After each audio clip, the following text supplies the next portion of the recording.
Everyone, myself is Umar Iliyani और आज की इस वीडियो के अंदर हम बात करेंगे गूगल सर्च कंसोल के error block due to other 4xx issues. इस एरर के बारे में हम बात करेंगे कि ये क्या होता है, इसे कैसे रिजॉल्व किया जाता है और ये क्यों आता है। लेकिन वीडियो में मजीद आगे बढ़ने से पहले एज यूजुअल अगर आपने हमारी सर्च कंसोल की सीरीज की बाकी तमाम वीडियोस नहीं देखी जिनमें error 404 not found, soft 404, page with redirect, alternate page with proper canonical tag और सर्च कंसोल के बाकी तमाम एरर्स, ये वाली वीडियोस नहीं देखी तो इनके लिंक आपको नीचे डिस्क्रिप्शन में और ऊपर आई बटन में मिल जाएंगे। सो इनके ऊपर क्लिक करके आप ये तमाम वीडियोस देख सकते हैं। So now comes to the topic. Other 4xx issues को समझने से पहले आपको दो चीजें समझना जरूरी हैं। हमारी साइट के ऊपर जो भी एरर आ रहे होते हैं, यानी कि गूगल सर्च कंसोल के अंदर जो आ रही हैं या फिर हमारी वेबसाइट के ऊपर आ रही हैं या फिर हमारी होस्टिंग के अंदर आ रही हैं, तो हमेशा दो तरह के एरर्स होते हैं। एक सर्वर साइड एरर होते हैं और दूसरे क्लाइंट साइड एरर होते हैं। सर्वर साइड एरर वो वाले एरर्स होते हैं जो कि आपकी होस्टिंग, आपके डोमेन्स या फिर आपके सर्वर के अंदर कोई इश्यूज क्रिएशन की वजह से आ रहे होते हैं। लाइक जैसे आपका कोई सर्वर डाउन हो गया, आपकी होस्टिंग एक्सपायर हो गई, या फिर आपकी होस्टिंग की बैंडविड्थ जो है ना, यानी कि स्टोरेज कम हो गई है, या फिर आपके किसी डीएनएस रिकॉर्ड के अंदर इशू आ गया, यानी कि आपके होस्टिंग एंड डोमेन्स सही तरीके से कनेक्टेड नहीं है। सो इसका मतलब यह है कि अगर आपकी होस्टिंग या फिर डोमेन साइड पे अगर कोई एरर आता है जिसमें आपकी कोई मिस्टेक नहीं होती, यानी कि आपकी वेबसाइट की कोई मिस्टेक नहीं होती, पीछे जो आपका डेटा सेंटर है यानी कि जो आपकी होस्टिंग है या फिर आपकी डोमेन है उसके अंदर कोई इशू आ रहा है, तो ये तमाम एरर, जितने भी एरर्स होंगे जो कि आगे भी इन डिटेल आने वाली वीडियोस के अंदर हम डिस्कस करेंगे, वो तमाम एरर आपके सर्वर साइड एरर के ऊपर आ जाएंगे। फॉर एग्जांपल, अगर आप किसी वेबसाइट को विजिट करने की कोशिश करते हैं और अगर आपको वेबसाइट 500 इंटरनल सर्वर एरर का जो है ना नोटिफिकेशन शो अप कराते हैं, तो ये वाला जो एरर है ना, ये आपका होस्टिंग एंड पे है, यानी कि आपके सर्वर साइड की तरफ से है, जिस वजह से आपका वो वाला पेज आपको नजर नहीं आ रहा, यानी कि आपका वो पेज आपको नहीं दिख रहा। आप जरा बात करते हैं नंबर 2, यानी कि जो हमारे क्लाइंट साइड एरर्स हैं। क्लाइंट साइड एरर वो होते हैं जो कि वेबसाइट के एंड पे कोई मिस्टेक की वजह से आ रहे होते हैं। जैसे लेट्स सी, मैंने कोई यूआरएल टाइप किया और उस यूआरएल का जो एड्रेस था वो सही नहीं था, तो मेरी वेबसाइट ने मुझे error 404 not found show up करा दिया। तो ये वाला जो एरर है ये आपका क्लाइंट साइड के ऊपर आ जाएगा और इस एरर में आपकी वेबसाइट की होस्टिंग या फिर आपकी वेबसाइट डोमेन का कोई प्रॉब्लम नहीं है। ऐसे तमाम एरर्स जो कि आपकी वेबसाइट की तरफ से होते हैं या फिर यूजर की मिस्टेक की वजह से होते हैं, वो तमाम एरर्स क्लाइंट साइड एरर के अंदर काउंट किए जाते हैं। इन शॉर्ट अगर समझा जाए, सर्वर साइड एरर का मतलब है कि problem is with your server और क्लाइंट साइड एरर का मतलब है problem is on your end, like you are putting the wrong web address. Now let's talk about what does the block due to other 4xx issues error means. 4xx error client side errors होते हैं। इसका मतलब ये है कि ये वाले जो एरर्स हैं यूजर साइड की तरफ से वेबसाइट पर किसी चीज की वजह से आ रहे होते हैं, और block due to other 4xx issues का मतलब ये है कि आपका पेज किसी 4xx HTTP स्टेटस कोड के साथ रिस्पॉन्स कर रहा है। अगर इसको सिंपली समझा जाए तो आपके पेज के ऊपर 401, 404, सॉफ्ट 404 और 403 के अलावा 4x फैमिली का कोई अदर एरर जो है ना आपके पेज के ऊपर आ रहा है, जिस वजह से आपके पेज को इंडेक्सिंग से ब्लॉक किया जा रहा है। अब आप यहाँ पे कंफ्यूज हो गए होंगे कि ये 4xx फैमिली क्या है। दरअसल वो तमाम एरर जो कि 400 स्टेटस कोड के साथ स्टार्ट होते हैं, वो तमाम एरर 4xx फैमिली का मेंबर काउंट किए जाते हैं, यानी कि लाइक जैसे आप कह लें 400, 401, 403, 402, ये तमाम जितने भी एरर्स हैं यानी कि जो 400 के साथ स्टार्ट हो रहे हैं, ये सारे 4x फैमिली का मेंबर काउंट किए जाते हैं और इनकी टोटल तादाद 28 है। यहाँ पे आपको स्क्रीन के ऊपर ये 4x फैमिली के जितने भी एरर्स हैं यहाँ पे शो अप हो रहे होंगे। अगर आपने इन तमाम को विद इन डिटेल देखना है तो लिंक मैंने नीचे डिस्क्रिप्शन के अंदर लगा दिया है, आप तमाम को विद इन डिटेल देख सकते हैं। ऑल्दो कि 4x फैमिली की जो लिस्ट है बहुत लंबी है, लेकिन इसमें कुछ HTTP स्टेटस कोड ऐसे हैं जो कि कभी कभार या शादो नाज़र ही आपको देखने में मिलेंगे, इसलिए गूगल ने इन सब को block due to other 4xx issues status के अकॉर्डिंग ग्रुप कर दिया है। जबकि 401, 403, 404, सॉफ्ट 404 जो कि इन्हीं 4x फैमिली का मेंबर हैं, लेकिन गूगल ने उनको एक अलग से सेपरेट ग्रुप के अंदर डाल दिया है। रीजन इसके ये एरर जो है ना 401, 403, 404, सॉफ्ट 404 कॉमन हर साइट के ऊपर आते रहते हैं, और बाकी जो इसके अलावा 4x फैमिली के एरर्स हैं वो कभी कभार आपको दिखने में मिलते हैं। तो इस वजह से उन सब को सेपरेट कैटेगरीज के अंदर डालने की बजाय गूगल ने उनको अदर 4xx इश्यूज के अंदर डाल दिया है। मगर शुरू करने से पहले आपको यहाँ पे एक और बात भी समझाना जरूरी है, गूगल इन 4x फैमिलीज को सही तरीके से सॉर्ट आउट नहीं कर पाता। बाज़ दफा आपको 404 या 401 या 403 के एरर भी अदर 4xx इश्यूज के अंदर मिल जाएंगे। तो उस सूरत में आपने परेशान नहीं होना। उन तमाम एरर्स को लाइक 404 का अगर कोई पेज आ रहा है, 4x1 का आ रहा है या फिर 403 फॉरबिडन का आ रहा है, तो उसको आप अपने तरीके से सॉल्व आउट करेंगे और इनकी वीडियोस हमने already within detail cover कर ली हैं। Now let's talk about some of the most common 4xx errors. तो इसके लिए सबसे पहले आपने आ जाना है सर्च कंसोल के अंदर और यहाँ पे आपने पेजेस के ऊपर क्लिक करना है। पेजेस के ऊपर क्लिक करने के बाद आप यहाँ पे देखेंगे, यहाँ पे हमारे पास एक वेबसाइट के ऊपर ये इशू आ रहा है, block due to other 4xx issues. इसके ऊपर जैसे मैं क्लिक करता हूँ तो यहाँ पे देखें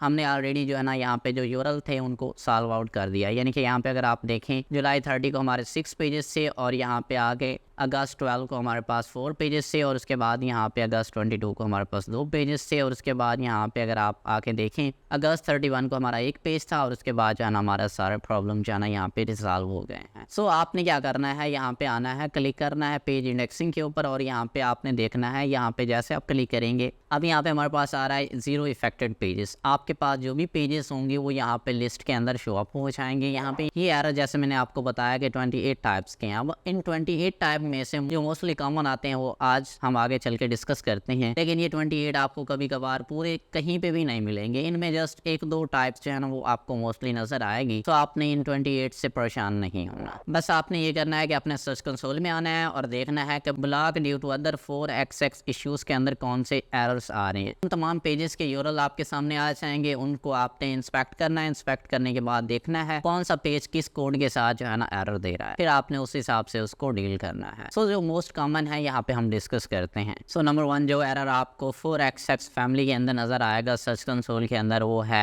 bad request 400। This error indicate that the server is unable to process the request. और ये एरर तब आता है जब आपकी वेबसाइट मेंटेनेंस के लिए डाउन होती है या फिर आप अपनी होस्टिंग के ऊपर यानी कि अपनी वेबसाइट के ऊपर जो है ना कोई आप लिमिट से ज्यादा फाइल अपलोड करने की कोशिश करते हैं। लेट्स से अगर आपकी वेबसाइट के ऊपर 2 GB की मैक्सिमम अपलोडिंग लिमिट है और आप इससे ज्यादा की फाइल अपलोड करते हैं तो तब भी ये एरर आपको फेस करना पड़ सकता है। नंबर 2 एरर जो कि आपको यहाँ पे 4xx फैमिली के अंदर नजर आएगा वो है block due to unauthorized request 401। ये वाला एरर आपको यहाँ पे 4x अदर एरर के अंदर भी नजर आएगा और अगर आपकी वेबसाइट के ऊपर ये एरर आ रहा है तो ये एक सेपरेट ग्रुप के अंदर भी आपको नजर आएगा। जब ये एरर आपकी वेबसाइट के ऊपर आ रहा होता है, चाहे वो अदर 4xx के अंदर आ रहा हो या फिर अपने सेपरेट ग्रुप के अंदर आ रहा हो, तो इसका मतलब ये है कि आपकी वेबसाइट का कोई पेज लॉगिन पासवर्ड के पीछे छुपा हुआ है, यानी कि वो वाला पेज है ना प्रोटेक्शन के ऊपर लगा हुआ है। सो इसके बारे में अगर आपने विद इन डिटेल देखना है तो आप हमारी ये वाली वीडियो देख सकते हैं। नंबर 3 जो एरर आपको नजर आएगा वो है 403 फॉरबिडन एरर। ये वाला एरर तब आपकी वेबसाइट के ऊपर आता है जब आपकी वेबसाइट के पेज को किसी थीम या फिर सिक्योरिटी प्लगइन की वजह से जो है ना एक्सेस करने के लिए ब्लॉक किया जा रहा होता है। यानी कि आपके सिक्योरिटी प्लगइन की वजह से, आपके थीम की वजह से या फिर आपके htaccess फाइल की वजह से या करप्ट किसी भी थीम फाइल की वजह से आपके उस पेज को गूगल के क्रॉलर से ब्लॉक किया जा रहा होता है। सो इसको भी अगर आपने विद इन डिटेल समझना है तो आप हमारी ये वाली वीडियो देख सकते हैं कि how to fix 403 forbidden error. उसके बाद नंबर 4 जो एरर आपको मैक्सिमम मिलेगा वो है एरर 404 जो कि बहुत वेल नोन एरर है। इसके ऊपर हम ऑलरेडी विद इन डिटेल भी वीडियो बना चुके हैं जिसको आप यहाँ पे देख सकते हैं। अगर आपको ये एरर यहाँ पे 4xx अदर इश्यूज के अंदर भी नजर आए तो आपने सेम एज उसी तरीके से आपने इसको यहाँ पे रिसॉल्व करना है। और ये एरर जो है ना आपको तब आता है जब आपका कोई पेज डिलीट हो चुका होता है या फिर उसका जो यूआरएल है वो चेंज हो चुका होता है। सो इसका बेस्ट सोल्यूशन क्या था कि आपने उस पेज को जो कि आपने चेंज किया है या फिर डिलीट किया है, आपने उसको नए पेज के ऊपर रीडायरेक्ट करना है। और इस रीडायरेक्शन के सारे प्रोसेस को समझने के लिए आप इसकी जो ये कंप्लीट वीडियो है ना ये वाली देख सकते हैं जिसके अंदर हमने 404 को with in detail cover up किया है। नंबर 5 के अंदर जो कि आपको एरर मैक्सिमम टाइम में अंदर 4xx इश्यूज के अंदर नजर आएगा वो है गॉन 410 यानी कि 410। 410 HTTP स्टेटस कोड ये बताता है कि आपका पेज है ना परमानेंटली डिलीट किया जा चुका है और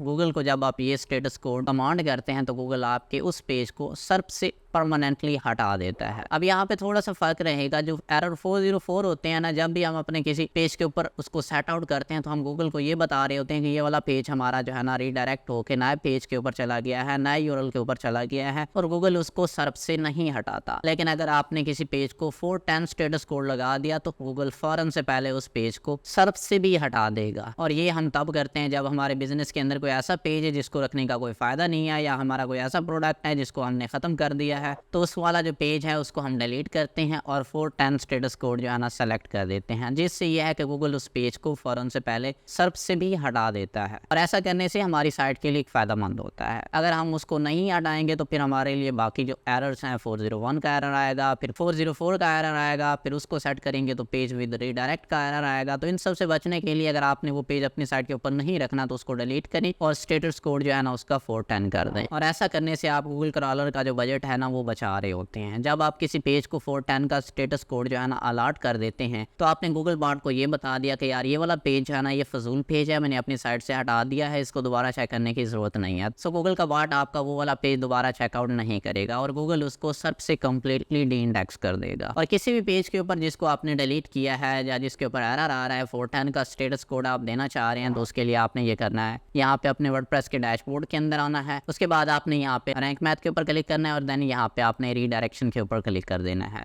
रीडायरेक्शन के ऊपर क्लिक करने के बाद आप यहाँ पे ऐड न्यू के ऊपर आएंगे। ऐड न्यू के ऊपर आने के बाद आपने यहाँ पे जो पेज आपने डिलीट करना है उसका यूआरएल यहाँ पे पुट करेंगे और यहाँ पे 410 कंटेंट इज डिलीटेड यहाँ पे क्लिक करेंगे। यहाँ पे सोर्स यूआरएल के अंदर आपने उस पेज का यूआरएल रख देना है जिसको आप परमानेंटली अपनी साइट से हटाना चाह रहे हैं। वो यूआरएल यहाँ पे आप पेस्ट करेंगे और उसके बाद 410 के ऊपर आप कंटेंट डिलीटेड एक्टिवेट कर देंगे और यहाँ पे ऐड रीडायरेक्शन के ऊपर आपने क्लिक कर देना है। सो नंबर 6 एरर जो आपको मोस्टली कॉमन नजर आएगा वो है लेंथ रिक्वायर्ड 411 या फिर आप इसको 411 भी कह सकते हैं। अगर आपको कोई पेज 411 स्टेटस कोड के साथ नजर आए तो इसका मतलब ये है कि आपके ब्राउजर ने कंटेंट लेंथ हेडर डिफाइन नहीं किया और इस चीज़ को सेटअप करने के लिए आप अपनी डेवलपर टीम से रब्ता कर सकते हैं और उन्हें बता सकते हैं कि यहाँ पे यार इस पेज के ऊपर कंटेंट हेडर लेंथ जो है ना सेटअप नहीं किया गया, तो वो आपको सेटअप करके दे सकते हैं। सो नंबर 7 है टू मैनी रिक्वेस्ट 429। अगर आपको टू मैनी रिक्वेस्ट 429 का एरर नजर आए तो इसका मतलब यह है कि आपके सर्वर के ऊपर बहुत ज़्यादा रिक्वेस्ट जा रही हैं और आपका सर्वर उन सब रिक्वेस्ट को हैंडल नहीं कर पा रहा। और ये एक ऐसा एरर है जो कि क्लाइंट साइड एरर होता है, लेकिन गूगल इसको जो है ना सर्वर साइड एरर समझ लेता है। फॉर एग्जाम्पल अगर बहुत सारे लोग एक दुकान के अंदर घुसने की कोशिश करें तो दुकान इतनी ज़्यादा भीड़ को नहीं संभाल सकती। तो सिमिलरली जब आपकी वेबसाइट के ऊपर बहुत ज़्यादा ट्रैफिक आ जाए या गूगल के बॉट्स आ जाएं तो आपकी वेबसाइट उनको नहीं संभाल सकती। तो उस टाइम आपकी वेबसाइट के ऊपर टू मैनी रिक्वेस्ट 429 का एरर दिखाई देता है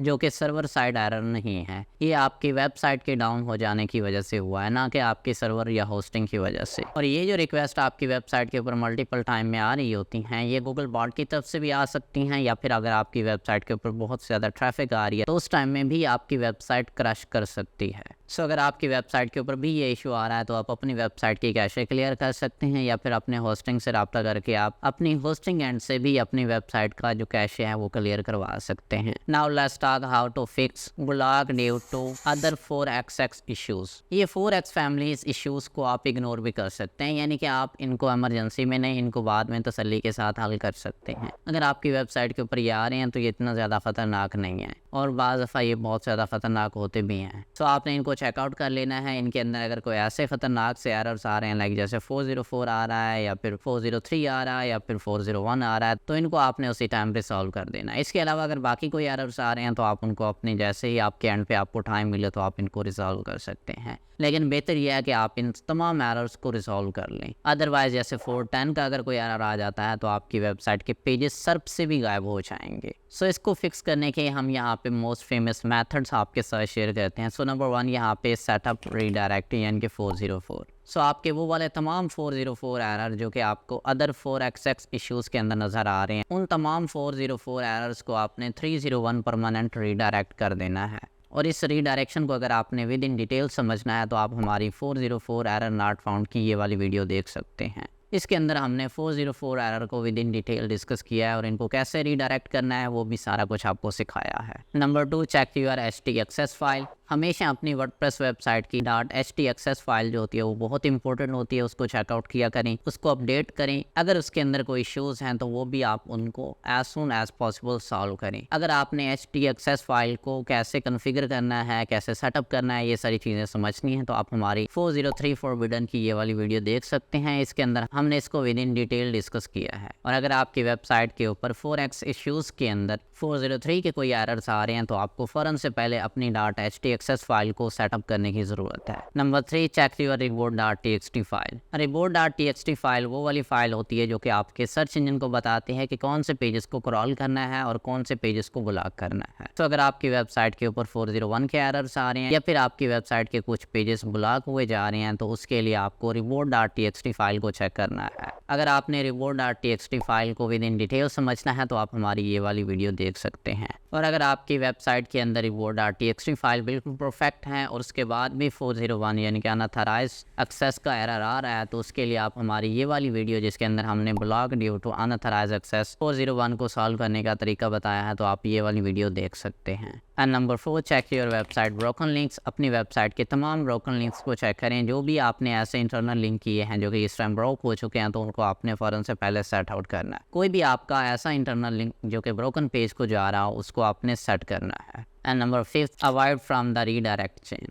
अपनी वेबसाइट के तमाम इंटरनल लिंकिंग स्ट्रक्चर को आपने चेकआउट करना है। अगर आपका कोई एक पेज रीडायरेक्ट हो रहा है, तो उसको आप जिस पेज के साथ लिंक कर रहे हैं यानी कि इंटरनल लिंक कर रहे हैं, वो रीडायरेक्ट नहीं होना चाहिए। इसके लिए मैंने आपको एक एग्जांपल दी थी जो कि प्रीवियस वन वीडियोस के अंदर हमने विद इन डिटेल डिस्कस किया था। अगर आपका पेज ए जो है रीडायरेक्ट हो रहा है पेज बी के ऊपर, और देन फिर पेज बी जो है ना रीडायरेक्ट हो रहा है पेज डी के ऊपर, तो आपने अगर पेज ए से पेज डी के ऊपर जाना है, तो आपको डायरेक्टली पेज ए से पेज डी की तरफ लिंक देना है, ना कि पेज बी पे फिर पेज बी से डी के ऊपर। अगर आप इस तरतीब से जाएंगे तो आपका ये रीडायरेक्ट चेन लूप हो जाएगा। तो आपने ये लूप नहीं बनानी, आपने रीडायरेक्शन लूप से बचना है। जितने भी आपके पेज रीडायरेक्ट हो रहे हैं, कोशिश करें कि उनके अंदर कोई लूप ना बने। एक पेज रीडायरेक्ट होकर दूसरे पेज पे और दूसरा पेज फिर रीडायरेक्ट होकर तीसरे पेज के ऊपर ना जाए। रीडायरेक्शन वहाँ पे यूज़ करें जहाँ पे ज़रूरत है, और वो भी लूप की सूरत में नहीं। जहाँ पे ज़रूरत है जस्ट एज नॉर्मल, जिस तरह से होता है आपने एक पेज जो कि आपने डिलीट किया या जिसका यूआरएल चेंज हो गया, तो उसको पुराने यूआरएल से नए यूआरएल के ऊपर रीडायरेक्ट करें, उसके रीडायरेक्ट लूप ना बनाएं। अगर ऐसा करेंगे तो आप गूगल के बॉट्स को कंफ्यूज कर रहे हैं, और उस सूरत में वो आपको 4xx इश्यूज दे सकता है। एंड नंबर 6, मेक श्योर करें कि आपके इंटरनल लिंकिंग जो है ना 3 डेप्थ पे होनी चाहिए, यानी कि हर पेज जिसको आप क्लिक कर रहे हैं तीसरे पेज के ऊपर आपके होम पेज पे आ जाए, और कोई भी पेज जिसको आप एक्सेस करना चाह रहे हैं वो आपके होम पेज से 3 क्लिक्स की दूरी पर हो। इसको लिंक डेप्थ बोलते हैं। अगर आपकी लिंक डेप्थ 3 क्लिक्स से ज़्यादा होगी तो फिर भी आपकी साइट के लिए बहुत ज़्यादा प्रॉब्लम क्रिएट हो जाएंगे। सो अपने इंटरनल लिंकिंग स्ट्रक्चर को आपने इजी टू एक्सेस रखना है। जब भी गूगल बॉट आपके होम पेज पे आए तो वो तीसरे क्लिक के ऊपर आपके तमाम पेजेस को एक्सेस कर सकें, और जिस पेज को वो एक्सेस करने गए हैं तो वहाँ से अगर आपके होम पेज पे बैक आना चाहें तो तीसरे क्लिक में आपके होम पेज के ऊपर बैक आ जाए। ये लिंक डेप्थ अगर आपने विद इन डिटेल समझनी है तो आप हमारी लोकल एसईओ सीरीज के अंदर इंटरनल लिंक वाली ये वाली वीडियो देख सकते हैं, जिसके अंदर हमने इस लिंक डेप्थ को with in detail cover up किया है। सो ये थी हमारी आज की वीडियो जिसके अंदर हमने डिस्कस किया कि how to fix block due to other 4xx issues. So इस वीडियो के रिलेटेड अगर आपकी कोई भी क्वेरी है तो आप नीचे हमें कमेंट सेक्शन में बता सकते हैं। हमारी सर्च कंसोल सीरीज के ऑलमोस्ट तमाम एरर्स जो है ना खत्म हो चुके हैं। सिर्फ एक एरर जो कि 5xx सर्वर एरर है उसको हमने डिस्कस करना है, उसके बाद हमारी search console series almost complete हो जाएगी। तो नेक्स्ट सीरीज आप कौन सी रिकमेंड करना चाहेंगे आपने नीचे कमेंट सेक्शन में लाजमी से बताना है, ताकि हम उसी हिसाब से आपको वीडियोस प्रोवाइड कर सकें। सो मैं मिलता हूँ आपसे एक नेक्स्ट वीडियो के अंदर, तब तक रखिएगा अपना बहुत सारा ख्याल। Till then bye.